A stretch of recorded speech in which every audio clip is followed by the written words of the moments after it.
하나님께서 오늘 우리에게 주시는 말씀은 히브리서 6장 15절에서 19절입니다. 함께 교독하겠습니다. 제가 먼저 읽습니다. 그가 이같이 오래 참아 약속을 받았느니라. 사람들은 자기가 풍성을 벌여서 사람들이 맹세는 그리 받았던 모든 예수의 법성이라. 하나님은 약속을 기업으로 받는 자들에게 그 뜻이 변하지 아니함을 충분히 나타내시려고 그 일을 맹세로 보증하셨나니 이는 하나님이 거짓말을 하실 수 없는 이 변하지 변하지 못할 가지고 앞에 있는 소망을 얻으려고 하나님의 것을 찾는 이에게 큰 만일을 받게 하려 하시나. 다 같이 읽습니다. 우리가 이 소망을 가지고 있는 것은 영혼의 닷 같아서 튼튼하고 견고하여 휘장 안에 들어가나니. 아멘. 하나님의 말씀입니다. 할렐루야. 우리 주 예수 그리스도의 은혜와 진리의 능력이 여러분의 가정과 일터와 삶에 충만하시기를 축복합니다. 요즘에 많은 사람들이 암벽 등반을 즐기신다고 하죠.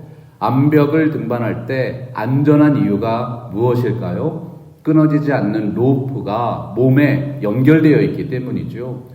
누군가 제일 먼저 꼭대기에 올라가서 그곳에 파일을 받고 줄을 내려주면 나중에 따라서 올라가는 사람들이 쉽고 편하게 올라갈 수 있습니다. 그 로프의 한쪽 끝은 목표 지점인 정상에 박혀 있고 또 다른 한쪽 끝은 줄을 잡고 올라가는 사람들에게 견고하게 붙들려 있으니까 안전하게 정상까지 올라갈 수 있다는 얘기입니다. 오늘 말씀 19절 보면 우리가 이 소망을 가지고 있는 것은 영혼의 닷 같아서 튼튼하고 견고하여 휘장 안에 들어간다고 했습니다. 폭풍이 몰아치는 날에도 배가 항구에 닻을 내리면 떠내려가지 않습니다. 히브리서가 말씀하는 영혼의 닷은 예수님을 영접한 성도님들을 붙들고 있는 하나님의 신실하신 약속입니다. 성도라는 영혼의 배가 하나님이 원하시는 인생의 목적지, 하늘의 휘장 속으로 들어갈 때까지 견고하게 붙잡고 있다는 것이죠. 하나님의 약속의 한쪽 끝은 배에 묶여 있고 다른 한쪽 끝은 닷에 고정되어 있습니다. 그 닷을 우리가 영혼의 닷줄이라고 표현해요. 절대로 끊어지지 않는 그 닷줄이 여러분 한 사람 한 사람의 삶을 바로 지금 강인하게 붙들고 있는 것입니다. 또 한 가지 정말 중요한 것이 있죠. 그 줄의 끝에는 아주 무거운 닻이 있는데 그 소망의 닻이 주님께서 앉아 계신 은혜의 보좌, 지성소의 휘장 안에 던져져 있다는 사실입니다. 이 땅에서의 삶 속에서 우리는 무수한 풍랑과 폭풍과도 같은 흔들림을 경험합니다. 그러나 그 영혼의 닻이 하늘의 지성소에 내려져 있습니다. 끊어지지 않는 예수 그리스도의 은혜의 복음이 우리의 영혼을 견고하게 붙들고 있기 때문에 그 어떤 역경이 있어도 결국은 그 소망의 나라, 지성소 안으로 들어가게 되는 것이죠. 청교도 존 버녀는 기독교의 신앙이 무엇인가? 말씀의 약속을 신뢰하는 믿음과 말씀의 성취를 기다리는 소망이라고 말했습니다. 신앙에는 두 가지 측면이 있는데 지금 우리의 삶에 연결되어 있는 이 약속의 끝을 붙잡는 강인한 믿음이 있고 주님의 보좌에 고정되어 있는 저 약속의 끝을 붙잡는 견고한 소망이 있다는 것이지. 그리스도인들의 신앙을 지탱하는 이 두 개의 끝은 이미 이루어진 복음의 약속과 아직은 온전하게 이루어지지 않은 그 약속의 완전한 성취를 의미합니다. 그 두 개의 끝이 하나님의 약속이라는 끊어지지 않는 영혼의 닷줄로 튼튼하고 견고하게 연결되어 있는 것이죠. 우리가 이 소망을 가지고 있는 것은 영혼의 닷 같아서 튼튼하고 견고하여 그 지성소의 휘장 속으로 들어가는 것입니다. 히브리서 3장 14절 보면 우리가 시작할 때에 확신한 것을 끝까지 견고히 잡고 있으면 그리스도와 함께 참여한 자가 될 것이라고 말씀했습니다. 우리들의 믿음과 소망이 예수 그리스도 안에 모두 들어있다는 하나님의 약속이 오늘의 삶을 지탱해주는 견고한 영혼의 닷줄이 되는 것이죠. 오늘은 히브리서가 말씀하는 성장하는 신앙의 6번째 시간입니다. 영적 목표를 가지고 전진하는 삶의 성경적 원리 두 가지를 같이 묵상하고 삶으로 적용하겠습니다. 목적이 있는 삶은 하나님이 약속하신 것들을 끝까지 붙들고 나가는 믿음의 여정입니다. 바로 오늘 우리의 삶을 붙들고 계시는 하나님의 약속을 신뢰하는 믿음이지요. 오늘 말씀 15절 보면 그가 이같이 오래 참아 약속을 받았다고 했습니다. 믿음의 조상 아브라함은 큰 민족을 이루게 하신다는 하나님의 약속을 붙들고 본토 친척 아비집을 떠났습니다. 그때가 75세였습니다. 하지만 그가 사라를 통해서 이삭을 처음으로 얻은 나이는 25년이 지난 100세였습니다. 하나님의 약속을 붙들고 그 약속이 이루어지기를 기다리면서 25년 견딜 수 있으세요? 하나님의 사람 모세는 광야에서 소명을 받고 40년 동안 가나안 땅에 대한 하나님의 약속을 붙들고 전진했습니다. 여러분, 40년입니다. 그 40년의 광야의 여정 끝에 모세는 가나안 땅 입구에서 다음 세대를 축복하고 하나님의 약속이 이루어지기를 소망하며 죽음을 맞이했습니다.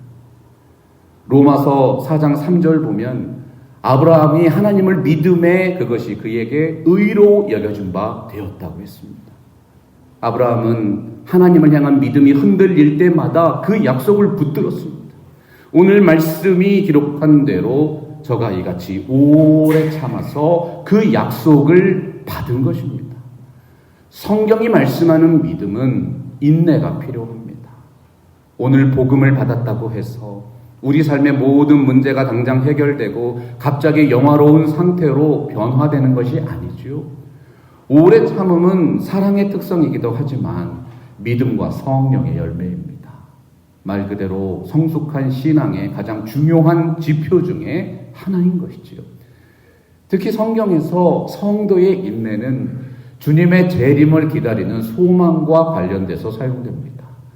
마지막 때에 있는 성도들이 고난 중에도 신앙을 지킬 수 있는 이유가 무엇인가? 소망 중에 인내하는 믿음을 주시기 때문이다. 우리는 보통 오래 참는다는 것을 수동적으로 견디거나 기다리는 것이라고 생각합니다. 기약이 없는 기다림처럼 허망한 것은 없지요. 성경이 말씀하는 기다림은 다릅니다. 성경이 말씀하는 성도의 인내에는 이유가 있고 근거가 있습니다. 성도들의 삶에는 정해진 기한이 있습니다. 밝은 미래를 향한 보장된 약속이 있습니다. 그래서 우리 주님께서 다시 오실 때 이 땅에서 믿음을 보겠느냐 말씀하신 것이지요. 하나님의 약속을 희망으로 품고 목표를 향해서 전진하는 강인한 믿음이 성경이 말씀하는 성도의 인내인 것입니다. 사람들은 자기보다 더욱 큰 자를 가리켜 맹세하나니 맹세는 그들이 다투는 모든 일의 최후 확정이니라. 세상을 보시면 수많은 다투는 일들이 있습니다. 인간은 본성적으로 악하기 때문에 서로를 믿지 못합니다. 의심하고 불안해하다가 상황을 더 혼란스럽게 만드는 것이 인간 사회의 모습입니다. 한국에서 몇 년 전에 서로를 믿지 못하기 때문에 그 믿음을 담보하기 위해서 소요되는 사회적인 비용을 산출해 본 적이 있습니다. 그 보증을 위한 비용만으로 1년에 수십조 원이 사용된다고 합니다. 믿을 수 없는 것이 세상이다 보니까 담보를 걸고 보증인을 세우고 변호사까지 동원해서 결과에 대한 책임을 지우죠. 그렇게 해도 불안하고 불안해서 밤잠을 이루지를 못한다는 거예요. 그런데 더욱 놀라운 것은 이 땅에 있는 그 누구도 이러한 삶의 모습을 이상하게 느끼지 않는다는 것입니다. 세상이 원래 그렇다는 것이죠. 이 세상이 타락했다는 가장 분명한 증거가 있는데 인생이 범하는 죄와 악을 당연한 것으로 여기는 세태입니다. 속이는 사람이 바보냐? 속는 사람이 바보지. 사람을 보이는 그대로 순진하게 믿으면 어떻게 자기 자신과 가정을 지킬 수 있겠는가? 이러한 세상의 현실적인 모습들이 인간 스스로는 결코 온전한 믿음의 근거가 될 수 없음을 반증하고 있습니다. 사람이 자꾸 속고 살다 보면 믿음을 가진다는 것이 상당히 어려워집니다. 그래서 사람들이 계약을 맺을 때에는 계약 속에 들어있는 약속을 확고히 할 수 있는 보증을 요구하는 것이죠. 여러분, 우리들의 하나님 아버지께서 얼마나 은혜롭고 자비로우십니까? 세상살이에 지치고 인생의 역경 속에서 마음이 다친 영혼들을 향해서 맹세까지 하시는 것입니다. 내 삶 속에 있는 그 모든 다투는 일들 속에서도 영원한 진리와 소망이 되시는 하나님의 약속을 믿으라. 그 모든 약속의 최후 확정이 예수 그리스도의 복음과 구원에 대한 보증인 것이죠. 오늘 말씀 17절 우리 같이 읽겠습니다. 시작. 하나님은 약속을 기업으로 받는 자들에게 그 뜻이 변하지 아니함을 충분히 나타내시려고 그 일을 맹세로 보증하셨나니. 하나님과 사람 사이의 관계에서 동일한 계약의 원리가 적용됩니다. 세상 천지에 하나님보다 큰 분은 없습니다. 하나님의 약속이 반드시 실현된다는 것을 보증해 주실 수 있는 분은 오직 한 분, 하나님밖에 없는 것이죠. 하나님께서 자신을 가리켜 맹세하심으로 그 약속에 대한 영원한 보증이 되어 주셨습니다. 여러분, 하나님이 오래전에 아브라함에게 맹세로 보증하신 약속입니다. 이 약속이 누구 안에서 성취되었습니까? 이와 같이 예수는 더 좋은 언약의 보증이 되셨느니라. 예수님 믿으면 보증받는 것입니다. 하나님께서 아브라함에게 하신 그 약속과 맹세가 2000년 전에 이 땅에 오신 예수 그리스도를 통해서 성취되었음을 믿는 신앙이 기독교 신앙입니다. 오늘날 우리들이 붙들고 사는 하나님의 약속은 예수 그리스도 안에 있는 새로운 언약입니다. 사도 바울이 아브라함이 약속받은 그 축복과 번영이 어떻게 성취되었는지 구체적으로 설명하고 있지요. 너희가 그리스도의 것이면 곧 아브라함의 자손이요 약속대로 그 유업을 이을 자니라. 사랑하고 존경하는 성도 여러분, 그리스도 안에 있는 이 놀라운 은혜와 복을 받은 분들이 모인 곳이 그리스도의 몸된 교회입니다. 이 자리에 계신 성도 여러분들이 하나님의 약속을 기업으로 받는 자라는 사실이죠. 오늘도 계속해서 확장되고 부흥하고 성숙하고 있는 예수 그리스도의 몸된 교회는 하나님의 약속을 기업으로 받은 분들의 영적인 공동체입니다. 하나님께서 맹세까지 하시고 영생과 천국을 보장해 주십니다. 저는 이 땅에서 살아가는 그리스도인들의 삶은 그 누구보다도 감사와 기쁨이 넘치는 삶이어야 한다고 믿습니다. 오늘 말씀 18절 보면 히브리서의 설교자가 여러분을 이렇게 위로하고 있지요. 이는 하나님이 거짓말을 하실 수 없는 이 두 가지 변하지 못할 사실로 말미암아 앞에 있는 소망을 얻으려고 피난처를 찾고 있는 우리들에게 큰 안위를 받게 하려 하심이니라. 오늘의 삶 속에서 여러분을 붙들고 계시는 하나님의 약속을 굳건하게 신뢰하시기 바랍니다. 성경을 읽어보면 하나님이 말씀하셨다는 표현은 많이 나오지만 하나님이 맹세하셨다는 기록은 많지 않습니다. 하나님의 말씀은 반드시 이루어지기 때문에 그 말씀 자체가 맹세와 다를 것이 없기 때문이죠. 그런데 하나님께서 친히 맹세까지 하시고 보증하시고 그 아들을 실제로 이 땅에 보내셔서 십자가에서 죽게 하셨습니다. 3일 만에 부활케 하셨습니다. 이렇게 확증하신 약속이 예수 그리스도의 복음의 약속인 것이지요.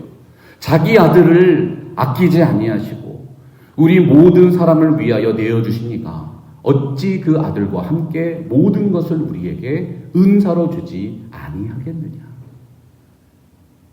배가 흔들림 없이 목표를 향해서 전진하기 위해서는 강인한 추진력이 필요합니다. 내적인 연료가 잘 타올라야 하고 외적인 환경이 좋아야 잘 나갈 수 있죠. 마찬가지로 영적인 진보에도 내적인 성숙과 외적인 성장이 모두 필요합니다. 목적이 있는 삶에는 말씀의 진리와 성령 충만한 기도 생활이 있다는 사실입니다. 성도의 기도는 배의 엔진을 움직이는 영적인 연료입니다. 성령의 역사는 돛을 통해서 그 배를 힘차게 밀어주시는 하나님의 능력입니다. 하나님의 말씀에 기초한 영적 분별력이 배를 정확하게 인도하는 조타수와 같다면 그 말씀에 순종하며 나아가는 신앙은 장애물을 깨부수면서 전진하는 쇠빙선과 같은 삶일 것입니다. 말씀과 성령이 하나님의 능력이라면 기도와 순종은 성도의 책임입니다. 히브리서가 말씀하는 목적 있는 삶의 영적인 추진력, 영적 항해의 동력인 하나님의 말씀과 성령 충만한 기도인 것이죠. 하나님께서 허락하시면 우리가 이것을 할 것이라고 말씀했습니다. 그런데 여러분 오늘 말씀 보세요. 하나님이 허락해 주셨습니까? 하나님께서 맹세까지 하셨습니다. 그 귀한 목적을 향해서 전진하시는 여러분의 삶을 인도해 주신다는 것입니다. 가장 굳건하고 견고한 신앙은 하나님께서 이미 허락하신 것들에 감사하며 살아가는 예배적인 삶입니다. 여러분들의 삶에 진정한 피난처가 되어주시면 하나님의 그 변함없는 사랑이 날마다 충만케 되기를 예수님의 이름으로 간절히 축원합니다. 그래서 영원한 삶에 대한 목적이 분명한 사람은 하나님이 장차 이루실 것들에 대한 확실한 소망이 있습니다. 우리의 삶을 날마다 새롭게 하시는 하나님의 역사를 신뢰하는 믿음이 있는 것이죠. 18절 말씀 다시 보면 그리스도인들의 삶은 앞에 있는 소망을 얻으려고 피난처를 찾는 삶이라고 표현했어요. 앞에 있는 소망이라는 말, 이미 그렇게 되기로 확정된 것이라는 뜻입니다. 전능하신 하나님께서 계획하시고 확정하시고 결정해서 주신 은혜입니다. 그 하나님이 오늘날 우리에게 원하시는 것이 있다. 우리의 모든 소망을 오직 한 분 하나님께 두고 살아가는 것입니다. 하나님 안에서만 진정한 인생의 피난처를 발견할 수 있기 때문이죠. 오늘날의 세상 사람들은 세 종류의 인생을 가장 추앙한다고 합니다. 첫째, 많이 가진 사람. 둘째, 많이 버는 사람. 그리고 셋째를 가장 부러워하는데 많이 물려받은 사람입니다. 여러분은 이 세 종류의 사람 중에 어느 부류에 속하십니까? 어느 부류에 속하십니까? 이 세 가지 중에 어느 하나에만 해당되어도 인생이 안심이 되고 행복해진다고 말하는 것이죠. 사랑하고 존경하는 성도 여러분, 예수 그리스도 안에 있는 그 풍성한 은혜와 복을 누리고 계신 여러분들이야말로 모든 것을 가진 사람들입니다. 그리스도 안에서 하나님의 나라의 유업을 물려받게 되어 있습니다. 날마다 순간마다 전능하신 하나님께서 친히 여러분들의 선한 공급자가 되어 주십니다. 우리가 누리는 축복된 삶은 이 땅에서 끝나는 것이 아닙니다. 아무리 많이 가지고 아무리 많이 벌어들이고 물려받는다고 한들 죽으면 무슨 소용입니까? 하나님의 나라에 쌓아놓은 믿음과 소망과 사랑의 상급이 없으면 참으로 가난한 인생이에요. 불쌍한 인생입니다. 가난하고 불쌍하게 이 땅에서 살아가고 있는 것이죠. 세계사를 움직이는 5가지 힘이란 책에 보면 인간 세상을 움직여왔던 가장 영향력 있는 힘 중에 하나가 인간의 욕망이라고 했습니다. 시대와 문화와 인종을 뛰어넘어서 모든 인생이 갈망하는 가장 중요한 가치가 있다. 재물과 명예와 건강이다. 그들은 언제나 인생의 끝자락에서 후회하는 것이죠. 그 재물과 명예와 건강이 영원한 것이 아니라는 사실이에요. 고대시대 헬라 문명의 지혜자들이 인생을 통찰했습니다. 우리의 삶이 진정으로 행복했는지 아니었는지는 관뚜껑을 덮고 나서야 깨닫게 된다. 우리가 지금 누리고 있는 이 모든 안위와 행복이 마냥 영원한 것이 아니라면 얼마나 허무하고 부질없는 인생입니까? 관뚜껑을 덮어놔서 무엇이 영원토록 가치 있고 의미 있는 삶인지를 깨달으면 이미 늦는다는 것이죠. 우리 주님께서 다시 오셔서 열어주시는 새 하늘과 새 땅은 지천에 깔려있는 것이 황금이고 보석입니다. 하나님 나라에서 재물은 아무런 가치도 없고 필요도 없습니다. 하나님의 나라에서 성도보다 높은 분은 하나님 한 분밖에 안 계십니다. 모든 것이 완벽하게 공평하고 정의롭습니다. 아름다운 세상이 펼쳐지는 것이죠. 하나님 나라에서 인정받는 최고의 명예는 이 땅에 있을 때 주의 나라를 위해서 헌신하고 섬김으로 받는 면류관밖에 없습니다. 사랑하는 성도 여러분, 건강하십시오. 영적으로나 육적으로나 건강하셔서 감사와 기쁨 충만하게 이웃을 섬기시길 바랍니다. 건강은 이 땅에 있을 때나 중요한 것입니다. 하나님 나라에는 눈물도 없고 슬픔도 없고 질병도 없습니다. 영원한 행복과 온전한 강건함이 있는 영원한 나라가 하나님의 나라 천국입니다.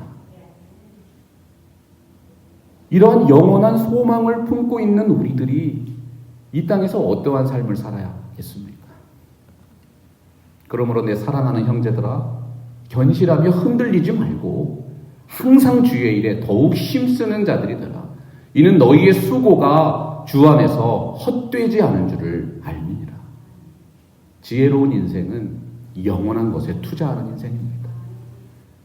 이 땅에서 썩어질 것을 위하여 심는 자는 결국 그 썩어질 것을 더욱 많이 얻게 될 것입니다. 하나님은 공평하십니다. 세상을 위하여 심으시면 세상을 통하여 얻게 되실 것입니다. 그러나 마지막 날에 그것은 아무런 공력이 되지 못합니다. 여러분들의 매일의 삶을 지금 무엇이 붙들어주고 있습니까? 지극히 크고 중요한 하나님 나라에 대한 비전입니까? 아니면 장차 사라져버릴 이 땅에 썩어질 것들입니까? 자신의 육신을 위해서 땅의 것을 심는 자는 그 땅으로부터 썩어질 것을 거두고 하나님 나라를 위해서 영적인 씨앗을 뿌리고 정성스럽게 가꾸는 자는 마지막 날에 성령으로부터 영생을 열매로 거두게 됩니다. 소망이란 앞으로 이루어질 것에 대한 믿음입니다. 믿는 자들이 인생의 끝에 누리는 영원한 은혜와 복은 오직 한 분 하나님께서만 주실 수 있는 것이죠. 오늘 말씀 19절 우리 한번 믿음으로 고백해 볼까요? 시작. 우리가 이 소망을 가지고 있는 것은 영혼의 닷 같아서 튼튼하고 견고하여 휘장 안에 들어가나니. 폭풍이 몰아치는 날에도 배가 항구에 닻을 내리면 휩쓸려 떠내려가지 않습니다. 하나님의 말씀의 약속은 한쪽 끝은 배에, 한쪽 끝은 닻에 고정되어 있는 영혼의 밧줄이라고 말씀드렸죠. 절대로 끊어지지 않는 그 영혼의 밧줄이 여러분 한 분 한 분의 삶을 강인하게 붙들고 있습니다. 그 줄의 다른 끝에는 아주 무거운 닻이 있는데 그 소망의 닻이 주님이 앉아 계신 은혜의 보좌 지성소의 휘장 안에 내려져 있습니다. 여기서 말씀하는 영혼의 닷은 예수 그리스도 안에 있는 소망입니다. 소망이 있는 자의 삶은 행복합니다. 이루어질 소망입니다. 막연한 소망이 아닙니다. 확실한 소망입니다. 보장된 약속입니다. 맹세까지 하신 약속입니다. 하나님이 맹세하셨습니다. 배가 항구에 이르면 닻을 내려서 정박시켜야 합니다. 마찬가지로 우리가 장차 누릴 그 모든 소망은 하늘의 지성소 휘장 안으로 들어가는 것이죠. 19절 말씀에서 그리스도인의 소망을 영혼의 닻이라고 표현하는 데에는 세 가지 이유가 있습니다. 우리가 가지고 있는 소망에 세 가지 근거가 있다는 거예요. 첫째, 우리의 소망은 튼튼합니다. 우리들의 모든 신앙생활은 하나님의 말씀에 튼튼한 약속을 기반으로 하고 있습니다. 천지의 모든 것이 다 변하고 사라집니다. 그러나 하나님의 말씀의 약속은 변경되거나 사라지지 않습니다. 이사야 선지자가 고백했습니다. 풀은 마르고 꽃은 시드나 우리 하나님의 말씀은 영영이 서리라. 우리의 신앙이 하나님의 말씀에 뿌리 내릴 때 세파에 흔들리지 않는 튼튼한 믿음이 됩니다. 또한 우리의 소망은 견고합니다. 배는 폭풍이 불 때를 대비해서 튼튼한 닷과 쇠사슬을 갖고 다닙니다. 그러나 닻은 풀리기 전까지 배에 아무런 도움이 되지 않습니다. 일단 닻이 풀리면 그때부터 배를 견고하게 고정시켜주는 것이죠.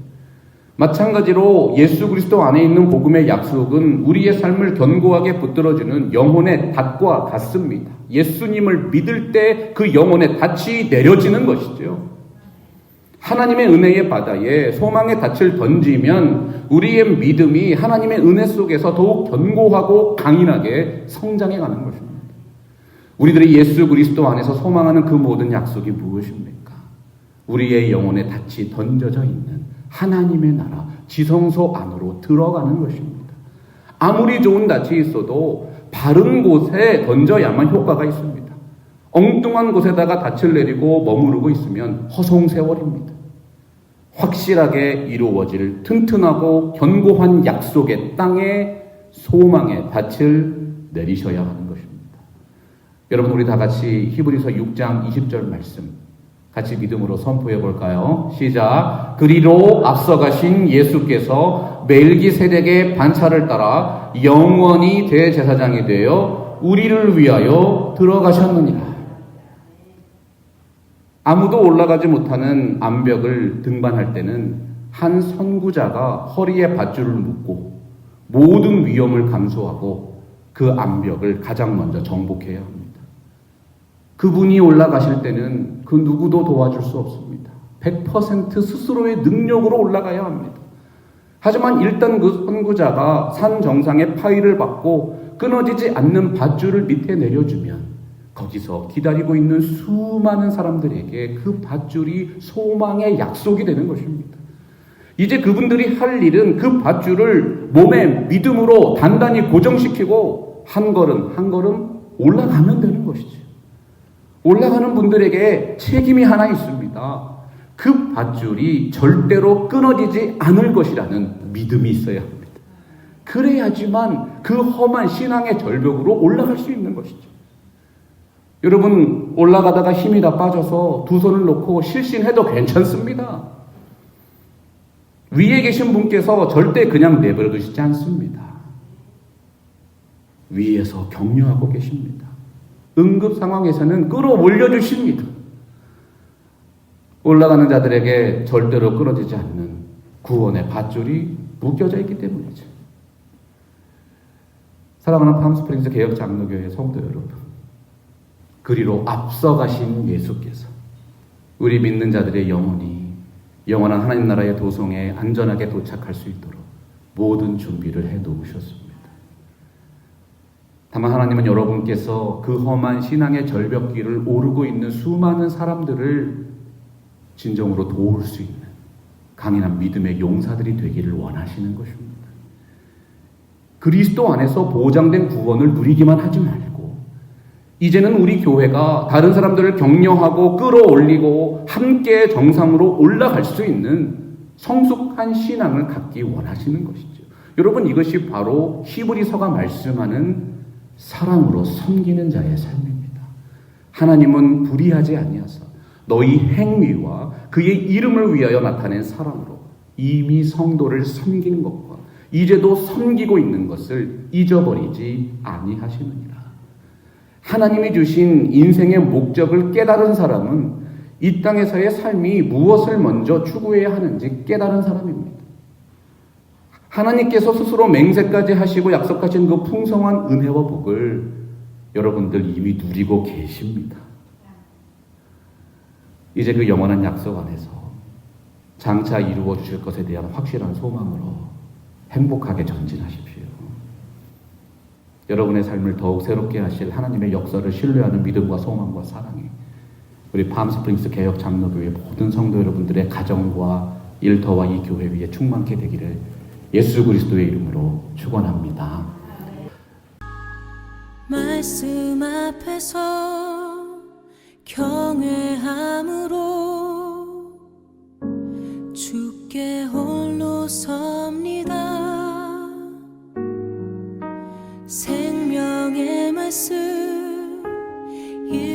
순종해 주를 예배합니다. 기록된 말씀 힘이 있어